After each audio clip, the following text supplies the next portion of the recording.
Shalom, selamat pagi. Kita akan bersama-sama merenungkan firman Tuhan pada pagi hari ini.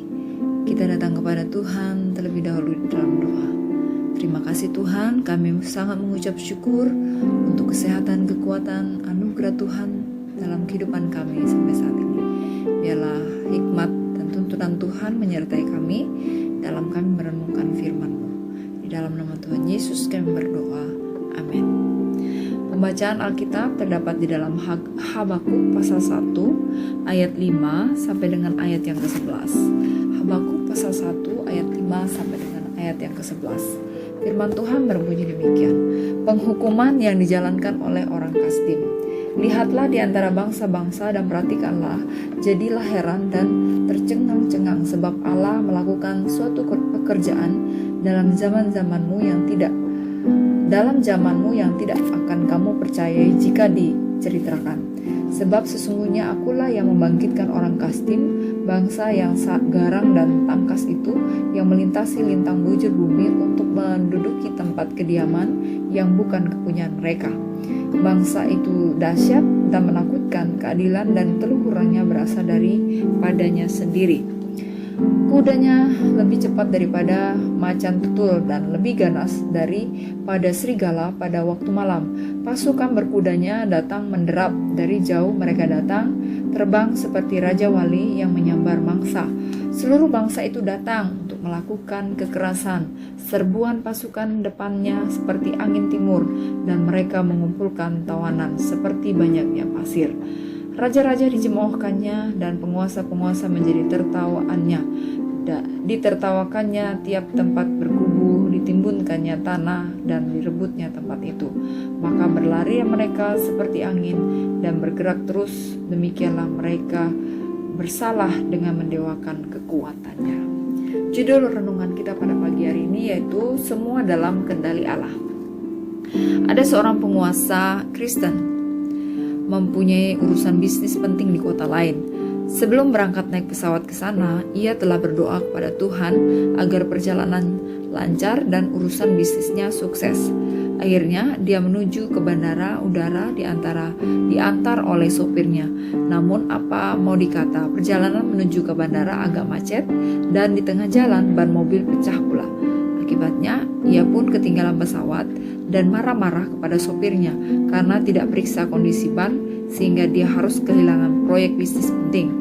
Namun, beberapa jam kemudian ia mendengar berita bahwa pesawat yang seharusnya dia tumpangi mengalami kecelakaan maut di mana semua awak dan penumpang meninggal. Anak-anakku yang dikasih dalam Tuhan, Nabi Habakuk juga mengalami hal demikian. Ia sudah berdoa kepada Tuhan agar bertindak dengan menghukum orang fasik dan menegakkan keadilan. Namun Tuhan menjawab doanya justru dengan menggunakan tangan bangsa Kasdim yang lebih jahat dan kejam untuk menghukum umatnya. Lalu apa yang dapat kita pelajari dari jawaban Tuhan kepada Habakuk? Pertama, cara Allah bekerja berbeda dengan cara kita. Allah mengizinkan bangsa Kasdim yang begitu menakutkan dan luar biasa kejam, jahat, sadis, serta telah menaklukkan banyak bangsa dengan kekuatan militernya untuk menghukum bangsa Israel mempunyai tujuannya. Ia ingin mendisiplinkan umatnya yang telah memberontak dan meninggalkan dia. Generasi muda, cara kerja Allah seringkali di luar pemikiran kita. Cara kerja manusia seringkali hanya bersifat parsial dan sempit, sedangkan cara kerja Allah jauh lebih bijak dan utuh. Karena keegoisan kita, seringkali kita tidak rela kalau Allah mempunyai cara kerja yang berbeda dengan kita. Jadi, bukan masalah benar atau tidak benar, tapi masalah rela atau tidak rela.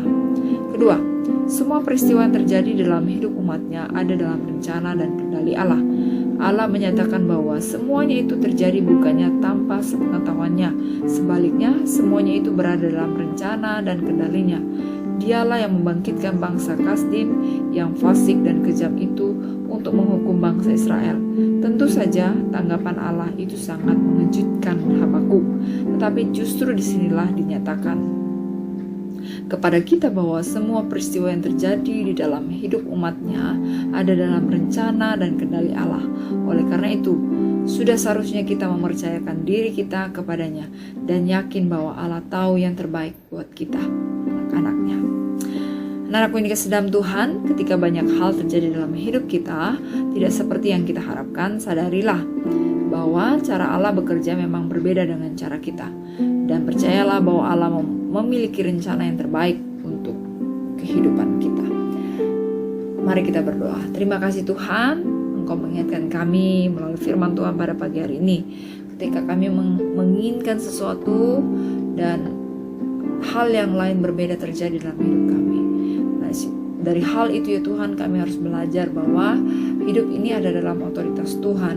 Dan Tuhan telah mengatur segala sesuatu baik adanya. Dan rencana Tuhan indah adanya dalam kehidupan orang-orang yang mengasihi Dia. Terima kasih Tuhan Yesus. Ajar kami sebagai anak-anak-Mu untuk senantiasa taat dan setia, berharap hanya kepada Engkau sebagai Tuhan dan Juru Selamat dalam kehidupan kami di dalam setiap pergumulan yang kami hadapi.